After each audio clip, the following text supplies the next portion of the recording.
Hello students, how are you all? I hope you all are doing well. So today we are going to start with the next topic, that is investment fluctuation reserve. So first of all we have to read about the meaning. What does it mean? So this is a reserve. It is created out of firm's profit to meet the fall in the market value of the investment. Means ये ऐसा reserve है, ठीक है, this is a reserve जो कि firm के profit में से निकाला जाता है. क्यों निकालते हैं बेटा हम? बिकॉज क्योंकि हमारी जो मार्केट वैल्यू है इन्वेस्टमेंट्स की, investment is a asset, we know that. So investment की जो मार्केट वैल्यू है वो क्या हो रही है? फ्लक्चुएट हो रही है, फॉल हो रही है, या तो ऊपर जा रही है या नीचे भी आ सकती है, ठीक है, फ्लक्चुएट हो रही है. सो बेसिकली हमारा रिजर्व रखने का पर्पस यही होता है कि अगर हमारी इन्वेस्टमेंट की वैल्यू में फॉल आ जाए, डिक्रीज आ जाए, तो फिर हम कहाँ से मीटअप करेंगे? फाइन, जो हमारी फॉल आई है वैल्यू या डिक्रीज वैल्यू आई है इन्वेस्टमेंट की, हम कहाँ से मीटअप करेंगे उस पैसे को, उस मनी को? तो that is a reserve, particular reserve that we have kept, that is investment fluctuation reserve. Now there are cases. So हम लोग वो केसेस पढ़ने वाले हैं. Basically there are 3 cases, let me tell you, ठीक है. जब तो वैल्यू सेम है, ठीक है. सेकंड में फॉल आई है, and third is when your value is been increasing. So तीनों केसेस हैं, बट जो सेकंड केस है वो जो फॉल वैल्यू आती है, जो लेस आ रही है वैल्यू, उसकी 3 कैटेगरीज अलग से हम लोग पढ़ेंगे. Fine. Now let's start with the first one, that is when book value and the market value of the investment is same. जब हमारी book value और market value क्या है? सेम है. अब आपको कैसे गिवन होगा investment fluctuation reserve? Let me tell you. आपको क्वेश्चन में बैलेंस शीट गिवन होगी and you have told about the partners. जैसे इसमें मैंने एग्जाम्पल के तौर पे 3 पार्टनर्स लिए हैं, P Q and R R partners, with the ratio of 3:2:1, and there is a liability side and an asset side, as you know, in a balance sheet. So investment fluctuation reserve is always given on the liability side. तो यहाँ पे मैंने आपके लिए 30,000 ले लिया है reserve, और एसेट्स कितने हैं? 5 लाख है. फाइन, ये आपकी बुक वैल्यू में रिकॉर्डेड है. Be remember, it is a recorded one. Fine. So we are going to read about the first case. हम पहले केस पढ़ने वाले हैं जिसमें क्या बोला है, जब बुक वैल्यू जो है मार्केट की वो क्या हो रही है बेटा? सेम रह रही है. मतलब जो इन्वेस्टमेंट गिवन है और जो उसके नीचे वैल्यू गिवन है वो क्या है? दोनों सेम है. लाइक फॉर एग्जांपल यहाँ पे इन्वेस्टमेंट हमें कितनी दी हुई है? Investment is 5 lakh and the market value of the investment, ये आपको एडजस्टमेंट में दिया होगा, तो मैंने यहाँ पे केस ले लिया इसको. तो ऑलवेज बैलेंस शीट के नीचे आपको एडजस्टमेंट्स दी होती है, ये वहीं पे मिलेगा आपको पॉइंट, ठीक है. सो sometimes it is been given here also. यहाँ पे ब्रैकेट में भी दिया होता है, क्वेश्चन में वो दिया होता है, मार्केट वैल्यू लिखा होगा साथ में, तो आपने वो ध्यान देना कि मार्केट वैल्यू कितनी है. तो यहाँ पे मार्केट वैल्यू 5 है, यहाँ पे भी 5 है. अब देखो आपके पास रिजर्व्स कितने पड़े हैं बेटा? 30,000. क्या आपको ये रिजर्व की अभी जरूरत है? No, it is not needed. Why? Because profit sharing ratio क्या होने वाली है? चेंज हो रही है. सो यहाँ पे मैंने लिखा नहीं है, but profit sharing ratio is changing to equal. ये प्रॉफिट शेयरिंग रेशियो चेंज हो रही है, इक्वल हो रही है. तो अब हम क्या कर रहे हैं? पुराने सभी जो अपने स्टेटमेंट्स है उसको क्लोज ऑफ कर रहे हैं, ठीक है ना. सो अब हमें यहाँ पे तो इन्वेस्टमेंट में कोई चेंज नहीं आया. So this 30,000 is left with me. ये पूरा का पूरा 30,000 मेरे पास पड़ा है, तो मैं क्या करूंगी? मैं इसको बांट दूंगी. किनको बांटूंगी बेटा? पार्टनर्स कैपिटल अकाउंट में. So I will write investment fluctuation reserve account debit to partners capital account. Fine. So how I will write? I will write in an entry that investment fluctuation reserve account debit with 30,000. यहाँ पे मैं लिखूंगी 30,000. Fine. सो इस 30,000 को मैं किस ratio में बांट दूंगी? 3:1 में. So I have not done that. मैंने यहाँ पे पार्टनर्स कैपिटल अकाउंट ही लिख दिया है. सो आप इसको डिवाइड कर देना किस रेशो में? 3:1 में. I hope you have clear, ठीक है. सो यहाँ पे क्या आ जाएगा? 2 पीस कैपिटल, ठीक है, फिर आ जाएगा 2 क्यूज कैपिटल, फिर आ जाएगा 2 आर्स कैपिटल, और किस रेशो में डिवाइड करना है? 3:1 में डिवाइड करना है. Fine. I hope you have clear with the first case, ठीक है. अब हम चलते हैं सेकंड केस में. तो सेकंड केस पे आपको क्या बोला गया है? When the market value of the investment is less than the book value.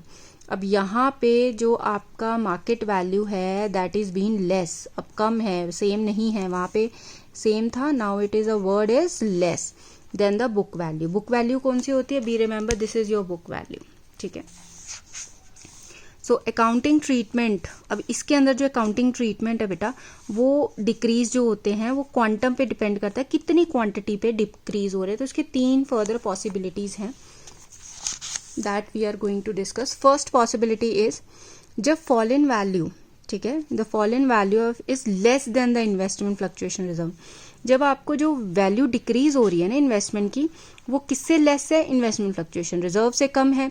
मतलब आपके पास रिजर्व ज़्यादा पड़े हुए हैं और जो वैल्यू कम हुई है, जो उसकी डिक्रीज हुई है वो रिजर्व से कम है। जैसे कि यहाँ पे इन्वेस्टमेंट फ्लक्चुएशन, इसकी एंट्री क्या होती है, be note the entry investment fluctuation reserve, यहाँ पे रिजर्व वर्ड है, investment fluctuation reserve account debit to investment to partners capital account. Now why this entry, check it out. इसका मैंने एग्जाम्पल लिया है, this is again same example. Investment fluctuation reserve कितना है हमारे पास, 30,000 है। इन्वेस्टमेंट कितनी है, 5 लाख है। सो फॉर एग्जाम्पल यहाँ पे जो इन्वेस्टमेंट की वैल्यू है ना, मार्केट वैल्यू जो आपको एडजस्टमेंट में गिवन है वो दे दी 4,88,000। कितनी गिवन है, 4,88,000। अब आप देख सकते हैं हमारे पास 30,000 के रिजर्व्स हैं, ठीक है। 30,000 के रिजर्व्स में से मुझे कितना बनाना है, इसको कितनी मार्केट वैल्यू है, यहाँ पे ये हमारी बुक वैल्यू है, ठीक है। मार्केट वैल्यू हमारी कितनी है, this is my market value 4,88,000। तो मुझे इसको 5 लाख पूरा करना है, ठीक है। जो भी आपकी बुक वैल्यू होती है ना, इसको पूरा करना होता है, इससे कम नहीं जाना चाहिए पैसा। तो यहाँ पे कम जा रहा है, 4,88,000 हो रहा है, तो यहाँ पे 5 लाख बनाना है मुझे, ठीक है। तो कितना कम पड़ेगा, जितना हमारा कम पड़ रहा है, ठीक है, जितना अमाउंट हमें कम पड़ेगा वो ऑब्वियसली हम इजीली मीट अप कर सकते हैं इसमें से। क्यों, क्योंकि हमारे पास इन्वेस्टमेंट फ्लक्चुएशन रिजर्व कितना पड़ा बेटा, 30,000, ठीक है। और हमारी जो वैल्यू कम पड़ रही है इसमें कितनी पड़ रही है, सिर्फ 12,000, क्योंकि इसमें से 12,000 अगर मैं यहाँ पे माइनस करके देखूँ 5 लाख में से, 5 लाख बनाने हैं ना मुझे पूरे, तो मैं 5 लाख में से माइनस करके देखूँ तो सिर्फ 12,000 ही कम पड़ रहा है। सो 12,000 तो मैं इजीली मीटअप कर सकती हूँ 30,000 से, है ना। मेरे पास रिजर्व्स कितने पड़े हैं, this is my reserves. So reserves मेरे पास 30,000 पड़े हैं, 30,000 में से 12,000 इन्वेस्टमेंट में डाल दो, ठीक है। इन्वेस्टमेंट में डाल दिया, बाकी जो पैसा बच रहा है उसका क्या करें, that we will divide into partners. तो बाकी का पैसा हम किस में डिवाइड कर देंगे बेटा, किस रेशो में, ओल्ड रेशो में अगेन। सो मेरी ओल्ड क्या है, 3:1। सो 3:1 रेशियो में मैंने क्या किया, 12,000 इसमें से इसको दे दिए, 30,000 माइनस 12,000, जितना पैसा बचा उसको मैंने बांट दिया किसमें, पी में, क्यू में और आर में। I hope you have clear. आप माइनस करके डिवाइड करके देख लेना, you will come to have this answer. Okay, next case. अब यहाँ पे नेक्स्ट केस देखते हैं हम लोग। Fall in the value is equal. अब यहाँ पे क्या वर्ड आ गया, जो वैल्यू डिक्रीज आई है ना बेटा, वो इन्वेस्टमेंट फ्लक्चुएशन से बिल्कुल सेम है, मतलब जितना डिक्रीज उतना ही रिजर्व यूज हो रहा है। अब इसकी एंट्री क्या हो जाएगी, investment fluctuation reserve account debit to investment. How, क्यों है ये एंट्री, अब देखिए इसकी एग्जांपल। सेम हमारे पास जो इन्वेस्टमेंट फ्लक्चुएशन रिजर्व पड़ा है सेम वो कितना है, 30,000 है। There I am having 30,000। जो इन्वेस्टमेंट है वो 5 लाख की है, बट द मार्केट वैल्यू जो नीचे एडजस्टमेंट दी है अब वो कितनी दी हुई है, 4,70,000। तो अब देखो यहाँ पे डिक्रीज कितना हुआ, 30,000 से डिक्रीज हुआ, वो 30,000 तो हमारे पास रिजर्व में पड़ा हुआ है। So investment fluctuation reserve account debit with 30,000 to investment. अब यहाँ पे पैसा ही नहीं बचा मेरे पास, देखो जितने रिजर्व्स थे उतने ही मैंने इन्वेस्टमेंट के साथ मीटअप कर दिया, तो पार्टनर्स को मैंने कुछ भी नहीं दिया। So all the money I have invested in the investment to meet up my liability और to meet up my gap. जो गैप बन रहा था मुझे पूरा 5 लाख करना है, तो 5 लाख करने के लिए मुझे यहाँ पे क्या करना पड़ा, 30,000 जो कम पड़ रहा है वो मैंने रिजर्व में से मीट अप कर दिया। सो नेक्स्ट केस पढ़ते हैं हम। जब fall in the value is more, अब दिस इज वेरी इंपॉर्टेंट, अब जो वैल्यू डिक्रीज हो रही है ना वो ज़्यादा हो रही है, मतलब मेरे रिजर्व्स भी मुझे कम पड़ने वाले हैं। कैसे, अब देखो इसके लिए मैं एंट्री क्या लिखूंगी, investment fluctuation reserve account debit and revaluation account debit to investment. आपको पता होगा हम लोगों ने जब वर्कमैन कंपनसेशन रिजर्व वाली अपने वीडियो जो देखी होगी उसमें ध्यान से देखिए, जब भी पैसा कम पड़ता है हम कौन सा अकाउंट यूज करते हैं बेटा, always we use the revaluation account. तो यहाँ पे मेरे पास क्या है, फॉल जो है, जो डिक्रीज हुई है वैल्यू वो ज़्यादा हुई है, और इन्वेस्टमेंट फ्लक्चुएशन रिजर्व क्या है मेरे पास, कम पड़ने वाले हैं। तो इसके लिए मैं रीवैल्यूएशन अकाउंट डेबिट करूंगी, इन्वेस्टमेंट फ्लक्चुएशन तो यूज़ करना ही है, रीवैल्यूएशन भी डेबिट करना पड़ेगा, तो इन्वेस्टमेंट को मीटअप करने के लिए। और जो वो रीवैल्यूएशन यूज़ कर रही हूँ क्योंकि वो लॉस हो जाएगा तो उसकी कॉरस्पॉन्डेंस एंट्री क्या आएगी साथ में, partners capital account debit to revaluation. Revaluation जब भी यूज़ होगा तो ये कॉरस्पॉन्डेंस एंट्री साथ में रहेगी, बी रिमेंबर। इसका एग्जाम्पल लेते हैं अब देखिए, if the market value same 5 lakh is my investment and 30,000 is my reserves, so 4,46,000 is my what is it is my market value. अब मेरी 4,46,000 हो गई। अब मैं 5 लाख में से 4,46,000 माइनस करके देखती हूँ तो मेरे पास कितना डिक्रीज़ आया, मेरी वैल्यू जो डिक्रीज़ हो गई मार्केट में वो कितनी होगी बेटा, मार्केट वैल्यू कितनी डिक्रीज़ होगी 54,000 से। अब 54,000 मैं कहाँ से लाऊं, इसमें से 30,000 तो मेरे पास रिजर्व में पड़ा है, फाइन, यहाँ से निकल जाएंगे। बाकी 24,000 कहाँ से निकालूँ मैं, that I will use revaluation account. So क्या एंट्री हो जाएगी, investment fluctuation reserve account debit, revaluation account debit, ठीक है। कितना कम पड़ रहा था, टोटल 54 था, इसको ऐड करके देखो 54 हो गया हमारे पास, टू इन्वेस्टमेंट, जितना इन्वेस्टमेंट में डालना है मुझे जितना कम हो गया। So I have made it clear. So ये जो 24,000 है क्योंकि मैंने रीवैल्यूएशन में डाला तो रीवैल्यूएशन में क्या आ जाएगा, किस साइड डाला होगा बेटा, ये मैंने रीवैल्यूएशन में डेबिट साइड डाला होगा, ठीक है। सो इसको मैं, इसकी एंट्री क्या डलेगी साथ में, P's capital, Q's capital, R's capital, तो ये 24,000 मैंने ओल्ड रेशो में बांट दिया, ये एंट्री साथ में पड़ेगी क्योंकि रीवैल्यूएशन के हमेशा 2 इफेक्ट आते हैं, साथ में एंट्री जरूर डलती है जो लॉस या प्रॉफिट होता है, फाइन। तो यहाँ पे लॉस हो रहा है तो partners debit to revaluation account आ जाएगा, ठीक है। Next and the last case of this, ये तीनों केस जो थे वो इसके थे, ठीक है, लेस। सबसे पहले में लेस जो हुआ, जो डिक्रीज हुई वैल्यू, वो कितने से डिक्रीज हुई, कम से वैल्यू डिक्रीज हुई, मतलब मेरे पास रिजर्व्स बच रहे थे यहाँ पे तो मैंने पार्टनर्स में डिवाइड कर दिया। सेकंड में मेरे पास कुछ नहीं बचा, जितना रिजर्व था उतना ही लॉस हुआ मुझे, उतना ही डिक्रीज आया, तो मैंने सारा का सारा इन्वेस्टमेंट को मीटअप कर दिया। थर्ड केस में क्या हुआ, मेरे पास ज़्यादा लॉस हो गया था, डिक्रीज जो हुआ वो ज़्यादा हुआ, रिजर्व से ज़्यादा हो गया, तो इन्वेस्टमेंट फ्लक्चुएशन रिजर्व भी यूज़ हो गया, रिवैल्यूएशन से भी पैसा निकालना पड़ा, तो जाके मेरी इन्वेस्टमेंट मीटअप हुई।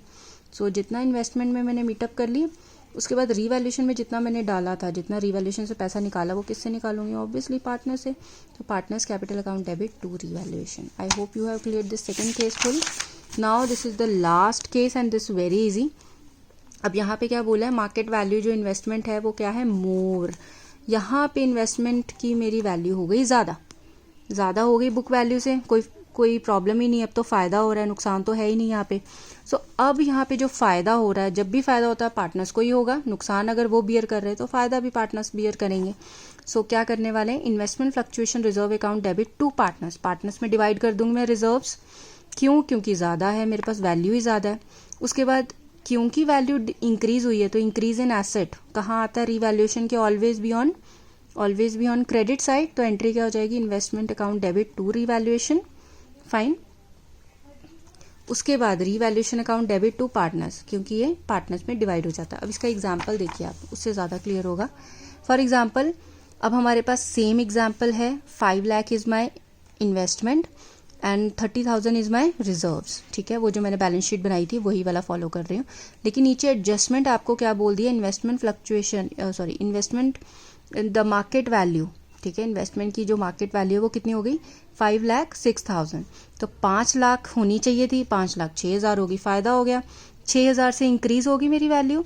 सो ठीक है, मेरे पास दो चीज़ें हो गई यहाँ पे, 6,000 से एक तो वैल्यू इंक्रीज होगी and we are also having 30,000 as reserve, तो मेरे पास 30,000 रिजर्व भी पड़ा, वो तो पहले मैं पार्टनर्स पे डिवाइड कर देती हूँ, ठीक है, 3 to 1 में क्या कर दूंगी, डिवाइड कर दूंगी। सो ये वाली एंट्री डल जाएगी मेरी, ठीक है। उसके बाद जो ये 6,000 इसका क्या करूँ, because it is an increase in asset, so revaluation में जाएगा ऑन द क्रेडिट साइड, तो एंट्री क्या हो जाएगी, so I will write first, I will divide that is investment fluctuation reserve debit to, that is 30,000 के साथ and 2 P's 2 Q's 2 R old ratio में, हमेशा याद रखना है ओल्ड रेशो ही, ठीक है, ओल्ड रेशो में ही हमने क्या करना है, डिवाइड करना है। सो यहाँ पे 3 to 1 में डिवाइड करो कितना आ गया, 15, 10 और 5,000। नेक्स्ट इन्वेस्टमेंट, क्योंकि इंक्रीज है, इंक्रीज इन एसेट है, so I will write investment account debit to revaluation account with 6,000 and क्योंकि रीवैल्यूएशन वर्ड यूज हो रहा है, कॉरस्पॉन्डेंस रीवैल्यूएशन की डिवीजन भी होगी, so revaluation account debit 6,000 2 P's 2 Q's 2 R with old ratio. I hope you have cleared, and please note down all the notes with the example and do practice your questions. ठीक है, आपकी back exercise में investment fluctuation के point के questions हैं, so do practice it and please make a notes अच्छे से बना लें, इसकी आपको इजी रहेगा. Thank you so much.